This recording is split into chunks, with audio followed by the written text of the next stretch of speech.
Dans le football, il y a des matchs qui se terminent dès que l'arbitre siffle. Et il y a des matchs qui restent vivants dans la mémoire des supporters pendant des années. Et il y a des matchs où tu as l'impression que chaque minute écrit un nouveau chapitre de folie. Et c'est exactement ce qui s'est passé dans le duel entre l'Algérie et l'Autriche. Un match qui s'est terminé sur le score de 3-3. Mais le résultat seul ne suffit pas. Parce que ce qui s'est passé sur le terrain était un film complet. Il y a eu une avance, il y a eu une égalisation, il y a eu un retour, il y a eu un but fatal. Et il y a eu un but encore plus fatal. Et à la fin, il y a eu 2 équipes qui se sont qualifiées. Et une 3e équipe regardait de loin son rêve disparaître. Avant le début du match, la situation dans le groupe était très compliquée. L'Argentine avait assuré la première place, mais la 2e place et les meilleures places de 3e étaient encore ouvertes. L'Autriche savait qu'un seul point pouvait suffire. Quant à l'Algérie, elle avait besoin d'un résultat positif par n'importe quel moyen. Et elle savait que son destin n'était pas entièrement entre ses mains. Et pour cette raison, la pression était présente dès la première seconde. Mais ce qui était étrange, c'est que l'Algérie est entrée dans le match avec une très forte personnalité. Et si nous regardons les statistiques après la rencontre, nous comprendrons cela davantage. 60% de possession pour l'Algérie, 717 passes réussies et une précision de passe qui a atteint 94%. Des chiffres énormes, surtout dans un match décisif de cette importance. Quant à l'Autriche, elle s'est contentée de 40% de possession et seulement 391 passes. Mais comme le football nous l'a toujours appris, la possession ne fait pas tout. Et avec le premier quart d'heure, le premier choc est arrivé, à la 13e minute. Marko Arnautovic a profité d'une excellente occasion et a marqué le premier but de l'Autriche, 1-0. Soudain, l'Algérie est devenue l'équipe qui courait derrière le match et les choses sont devenues plus difficiles. Parce que tu n'as pas seulement besoin d'un résultat, tu es aussi mené au score. Mais ce qui a impressionné les gens en Algérie, c'est que l'équipe ne s'est pas effondrée, elle n'a pas paniqué et elle n'a pas perdu sa personnalité. Au contraire, elle a recommencé à mieux garder le ballon, elle a recommencé à presser davantage et elle a recommencé à essayer d'imposer son style. Il était clair que les joueurs croyaient que le match était encore long et les chiffres le disaient aussi. 11 tirs pour l'Algérie contre 11 pour l'Autriche. Mais l'Algérie était l'équipe qui avait le contrôle, celle qui avait l'initiative et celle qui imposait le rythme. Et alors que la première mi-temps approchait de sa fin, le moment que les supporters algériens attendaient est arrivé. La 44e minute, Rafik Belkali. Le ballon lui est arrivé et l'occasion n'a pas été ratée. Le filet a tremblé. 1-1, une égalisation très importante. Une égalisation arrivée au moment parfait. Parce que ce but juste avant la pause a redonné la confiance, a redonné l'espoir et a permis à l'équipe d'entrer au vestiaire en croyant que le retour était possible.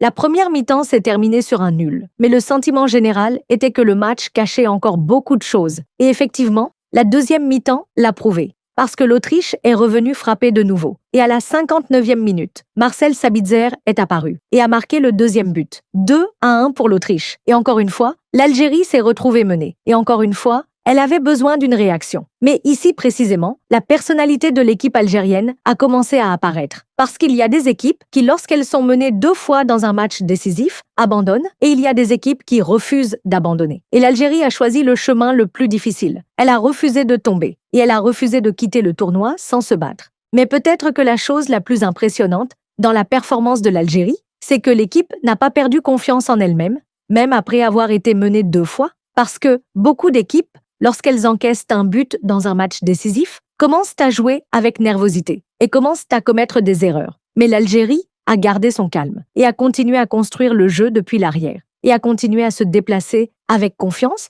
et cela est apparu clairement dans un chiffre très important. 717 passes réussies, avec une précision qui a atteint 94% et ce sont des chiffres que l'on voit rarement dans un match avec une telle pression. Parce que toute équipe sous pression commence généralement à compter sur les longues passes ou sur des solutions rapides. Mais l'Algérie est restée attachée à son style. Et c'est ce qui lui a permis de revenir dans le match à chaque fois. Les attaques ont commencé à augmenter. La domination a commencé à augmenter. Et les supporters ont commencé à sentir que le but arrivait. Et il y avait un nom que tout le monde attendait. Riyad Mahrez, le capitaine, est l'un des joueurs les plus importants de l'histoire de l'équipe nationale algérienne. Le joueur qui avait déjà vécu beaucoup de grands moments auparavant. Et le joueur habitué à être présent dans les moments décisifs. Et à la 73e minute, Mahrez est apparu et il a marqué. 2-2. Le stade a changé une nouvelle fois et le match s'est transformé en un magnifique chaos footballistique parce que le match nul n'était pas suffisant pour garantir le soulagement et il n'était pas suffisant pour mettre fin à la tension.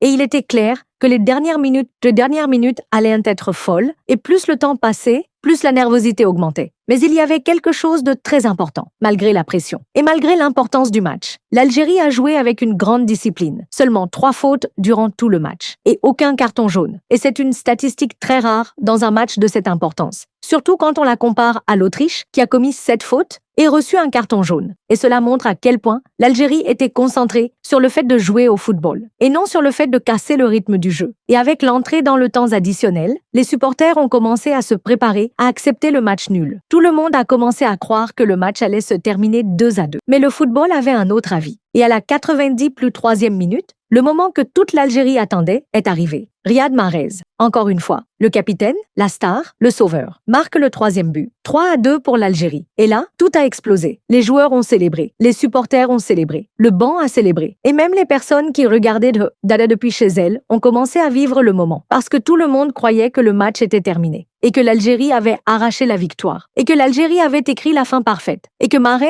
était devenu le héros incontesté de la soirée. À ce moment-là, certaines personnes ont commencé à regarder le tableau des 8e de finale. Et certains supporters ont commencé à parler de la Suisse. Et les joueurs sur le banc vivaient déjà le sentiment de la victoire. Parce que lorsque tu marques à la 93e minute, il est naturel de sentir que tout est terminé. Et il est naturel de sentir que tu as réussi la mission. Et il est naturel de commencer à imaginer la célébration. Mais le football n'aime pas la précipitation. Et il n'aime pas les fins faciles. Surtout en Coupe du Monde. Parce que le problème, c'est que l'arbitre n'avait pas encore sifflé. Et le problème, c'est qu'il restait encore des minutes dans le match, et le plus grand problème, c'est que l'Autriche refusait de mourir. Et à la 90 plus 6e minute, est arrivé l'un des moments les plus fous de tout le tournoi. Sasa Kalajdzic a profité de presque sa dernière occasion et a marqué 3-3. Et soudain, le silence. Et soudain, la stupéfaction. Et soudain, toutes les émotions ont changé en quelques secondes. Imagine marquer le but de la qualification à la 93e minute et vivre une joie indescriptible. Et seulement 3 minutes plus tard, voir l'adversaire marquer. C'est l'une des choses les plus cruelles qui peuvent arriver dans le football. Et le plus étrange,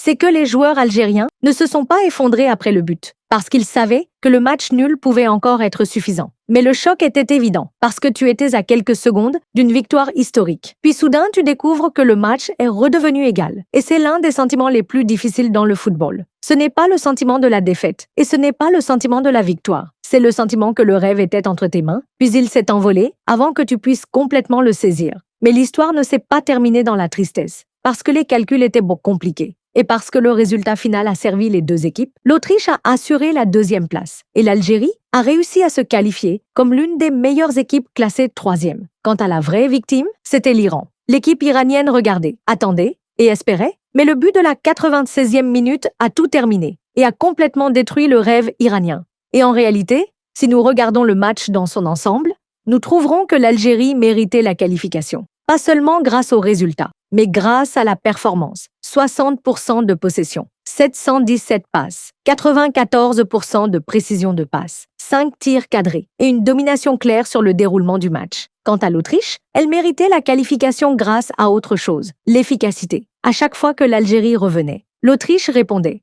À chaque fois que le match penchait d'un côté, l'Autriche le ramenait à l'équilibre. Et c'est ce qui a rendu cette confrontation aussi agréable. Et en réalité, s'il y a un joueur qui mérite le titre de l'homme du match, ce serait Riyad Mahrez, pas seulement parce qu'il a marqué 2 buts, mais parce qu'il a porté l'équipe dans ses moments les plus difficiles. Et parce qu'à la 93e minute, il était très proche d'écrire l'une des fins les plus célèbres de l'histoire de l'Algérie en Coupe du Monde. Et si le match s'était terminé 3-2, toutes les discussions aujourd'hui auraient été uniquement sur Mahrez. Mais Kalajdzic a décidé de voler une partie de la lumière dans les dernières secondes. Et c'est ce qui a transformé le match d'une soirée avec un seul héros en une soirée de folie collective. Et à la fin, chaque équipe a connu son chemin. L'Autriche affrontera l'Espagne, l'un des plus grands favoris du tournoi, dans un match très difficile. Quant à l'Algérie, elle affrontera la Suisse, dans un match qui sera une occasion en or de continuer le rêve. Et pour cette raison, même si le résultat était un match nul, le sentiment des deux équipes après le match était différent. L'Autriche était heureuse de la qualification et l'Algérie était heureuse de la qualification.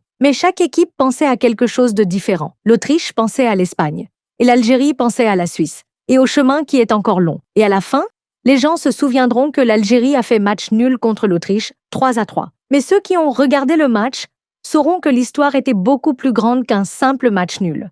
C'était l'histoire d'une équipe menée 2 fois et revenue 2 fois. Et c'était l'histoire d'un capitaine nommé Riyad Mahrez. Il a marqué 2 buts et il était tout près d'écrire une fin légendaire. Et c'était l'histoire d'un but à la 93e minute, puis d'un but à la 96e minute. Et c'était une histoire de nerfs, et une histoire d'espoir, et une histoire de qualification, et une histoire d'une équipe qui a refusé d'abandonner. Au début, c'était un match pour une place en qualification. Puis c'est devenu un match de but. Puis c'est devenu un match de nerfs. Puis c'est devenu l'un des matchs les plus fous du tournoi. Et à la fin, 2 équipes sont sorties en célébrant et une 3e équipe est sortie en regrettant une occasion perdue. Et c'est peut-être la chose la plus belle et la plus cruelle de la Coupe du Monde, que seulement 3 minutes peuvent changer le destin d'un groupe entier. Et cette nuit-là, 3 minutes ont suffi pour créer l'un des matchs les plus passionnants du tournoi et le plus fou.